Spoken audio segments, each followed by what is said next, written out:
இந்திய அரசியலமைப்பின் ஆர்டிகிள் 152 என்ன சொல்கிறது என்பதை இப்போது எளிமையாக பார்க்கலாம். இந்திய அரசியலமைப்பின் பகுதி 6 கீழ் வரும் மாநிலம் என்ற வார்த்தையின் வரையறையை விளக்குகிறது. இந்த பகுதியில் சூழல் வேறுவிதமாக தேவைப்பட்டாலன்றி மாநிலம் என்ற சொல்லில் ஜம்மு காஷ்மீர் மாநிலம் அடங்காது.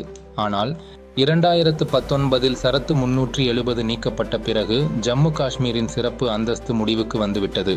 எனவே இந்த வரையறை இப்போது வரலாற்று முக்கியத்துவம் வாய்ந்தது மற்றும் அதன் பயன்பாடு மாறிவிட்டது.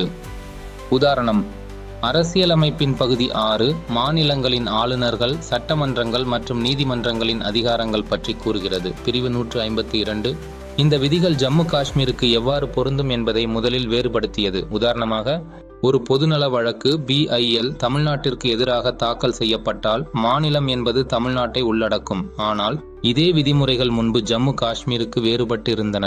இப்போது சரத்து 370 நீக்கப்பட்டதால் ஜம்மு காஷ்மீரும் மற்ற யூனியன் பிரதேசங்களைப் போலவே நடத்தப்படுகிறது. மேலும் இந்த வரையறையின் விதிவிலக்கு தற்போது இல்லை. Like, comment, share and subscribe for other articles of Indian Constitution. தேர்வுக்காக படிக்க சிரமப்படுகிறீர்களா? சுலபமாக சட்ட தேர்வு தயார் செய்ய LawFriendChat செயலியை lawfriendchat.in இல் பதிவிறக்கம் செய்யுங்கள்.